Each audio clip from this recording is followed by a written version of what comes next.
Salut à tous, bienvenue sur mon blog. Aujourd'hui, je vous présente un petit modèle de la Forge de la Lune, Luna Solbach. Donc, je vous présente un modèle d'une jeune coutelière, donc qui s'appelle Luna, qui est une ancienne stagiaire d'Alex Dubois, qui est un coutelier forgeron et surtout sculpteur, qui fait beaucoup de sculptures sur ivoire et sur de l'os, sur du bois. Vous verrez éventuellement sur Facebook, vous allez retrouver éventuellement ses différentes parutions, qui est très connu dans le métier de la coutellerie. Et donc, voilà, donc c'est une jeune personne qui a 25 ans, donc qui a quelques années quand même derrière elle de fabrication de couteaux. Et voilà, c'est un modèle que j'ai commandé suite à une de ses parutions. Qui avait sur Facebook, si vous allez sur La Forge de la Lune sur Facebook, vous allez retrouver les différentes étapes de fabrication. C'est une parution du 22/09/2021. Et vous allez retrouver à peu près 72 photos de toute l'étape de fabrication de ce modèle-là. Ça va du détourage des plaquettes, de la lame, mais qui n'était pas une lame comme celle-ci, qui n'était pas un damas. Donc il y a encore plus d'étapes sur celui-ci. Mais du coup, c'est ce qui m'avait attiré voilà, dans cette présentation où on voyait vraiment toutes les étapes, à quoi servait telle ou telle étape, parce qu'il y avait des échanges qui avaient été faits par rapport à cette parution. Et donc voilà, je vais craquer sur ce modèle-là. Donc le temps de le commander, etc. Et puis quelques mois plus tard, voilà, il est arrivé aujourd'hui. Donc c'est un modèle qui est magnifique, hein, c'est un très très beau modèle, hein, c'est un modèle très haut de gamme. Donc c'est le modèle Chergui, qui est un modèle à cran plat. Donc le modèle Chergui, le petit packaging dans lequel j'ai reçu. Comme vous pouvez le voir, c'est un modèle en lame Damas qui est magnifique. Donc la longueur fermée 110 mm, ouvert 192 mm, 80 mm de lame utile et 127 grammes, épaisseur 15 mm. Donc c'est un couteau qui est entièrement fait à la main, custom, complètement. Ça va du damas, des tourages des plaquettes, des lames, enfin des platines, tout est fait à la main en fait. Donc c'est un ivoire de mammouth bleu stabilisé. Alors il est bleu, alors ça dépend de quelle couleur, enfin de la lumière que l'on met, hein. Parce qu'il y a plein de couleurs. Il y a un peu de gris, il a plutôt tendance un peu plus gris que bleu. J'ai pas une pleine lumière. À la pleine lumière, on le voit un petit peu mieux. Il a des reflets un peu bleutés.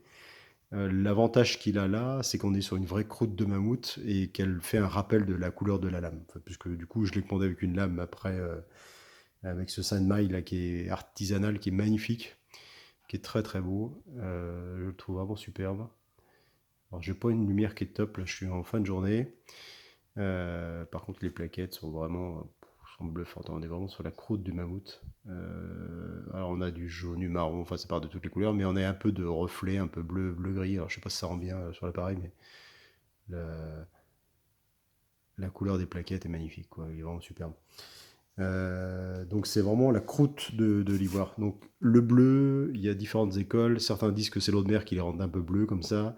D'autres parlent plutôt de minéraux dans le sol qui ont tendance un petit peu à l'oxyder en surface. Donc en fait, l'ivoire de mammouth étant dans le permafrost ou étant dans les parties gelées, il a tendance à donner un peu de couleur. Ça le brûle un peu en surface et les minéraux vont lui donner, changer un peu sa couleur. Et là, on a, dans l'occurrence, dans ces éléments-là, on a gardé la croûte du mammouth, donc c'est stabilisé. Donc les petites fissures sont remplies.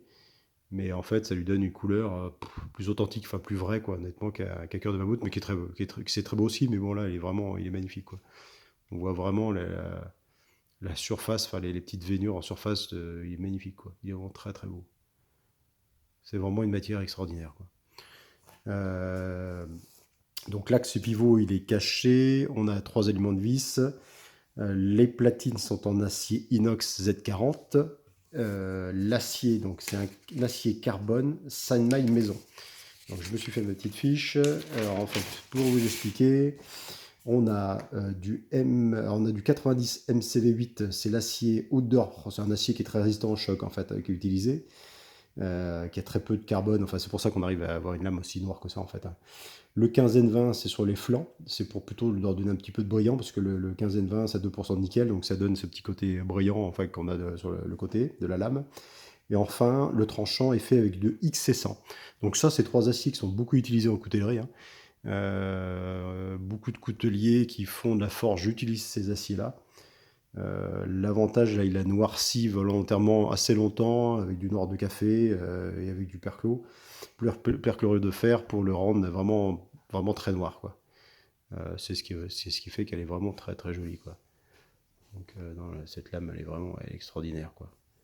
Donc elle est un petit peu grasse, je l'avais graissé un peu. Donc la révélation est vraiment très très belle. Donc, bon. Et alors sur la forme de la lame, il y a un léger contre-tranchant sur le bout de lame. Ça fait un bout de lame un peu retroussé. La forme de la lame un peu japonaise, tantôt inversée. Vous dites, ça se dit spray point. Alors je connais pas l'expression. Enfin voilà, j'ai retrouvé un peu la forme de la lame, j'ai retrouvé un peu, mais bon. Spray point. Mais alors, voilà, je connaissais pas. Le talon du manche est en forme bec de corbin. Il y a une bonne empreinte pour les doigts, pour l'arrière et puis surtout pour l'avant en fait. Donc ce que j'aime beaucoup aussi dans ce modèle-là, c'est que vous pouvez voir, c'est qu'à l'intérieur des platines, il y a un usinage qui est fait en fait. Alors ça, je ne l'avais pas sur d'autres couteaux. C'est en fait du coup pour ici pour le parti ricasso, pour éviter de marquer le ricasso, elle fait un usinage en fait dans les platines pour éviter que ça marque le ricasso en fait tout autour. Donc elle le fait aussi à l'arrière. Et je trouvais ça vraiment sympa, ça lui donne un style. Alors ça fait un mini guillochage aussi en face inférieure, mais très très léger. Et du coup, effectivement, ça ne marque pas le ricasso, quoi. Donc on a le casse-goutte aussi, un tout petit ricasso, et puis après il y a son insculpation qui est faite sur le ricasso aussi, qu'on aperçoit un petit peu la lumière. J'avais un peu une belle lumière, je me demande si je vais pas refaire la vidéo. Donc voilà, très léger guillochage, j'ai mis ressort intérieur un peu poli aussi. Et puis voilà, un petit peu pour présenter ce couteau qui est vraiment magnifique. Je le trouve vraiment très très beau. Donc un tranchant qui est impressionnant. Et cette lame surtout, qui est vraiment très très très belle. Et ces platines, ces plaquettes, pardon. Donc c'est un grand plat. Une force me semble plus. Une butée de poncetage.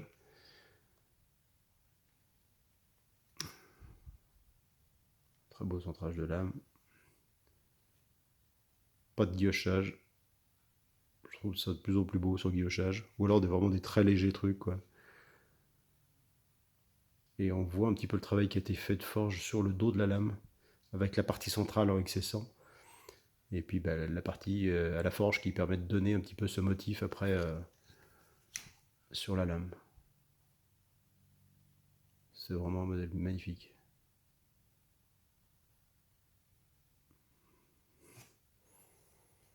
Donc ça, c'est le modèle qui est raccourci. Normalement, il est un peu plus grand, hein. Donc là, je suis un modèle qui, comme il met 10%, 10% plus court que la taille normale. Je suis toujours dans les petits couteaux. Puis comme c'est du custom, l'avantage, c'est qu'on peut faire des couteaux un peu à la dimension qu'on veut dans les couteaux custom. Enfin, pour ceux qui veulent, il y en a qui veulent pas. Mais là, l'avantage, voilà, ce modèle qui je voulais pas trop grand. Donc voilà un petit peu. Alors ce qui aurait été bien, c'est une petite housse en cuir. Ça aurait été pas mal par contre. Mais je vais en faire une. Et par contre, non, le modèle est vraiment magnifique, quoi. C'est vraiment un très très beau modèle, quoi. Il est vraiment superbe. Je m'attarde sur la plaquette. Les plaquettes, elles sont vraiment très très belles, quoi. Je sais pas si ça rend bien. Je vais voir après la vidéo si autrement je la referai, mais voilà. Voilà, c'était pour vous présenter ce magnifique couteau, le modèle Chergui de la Forge de la Lune, Luna Solbach. Voilà, je vous dis à bientôt sur ma chaîne. Au revoir.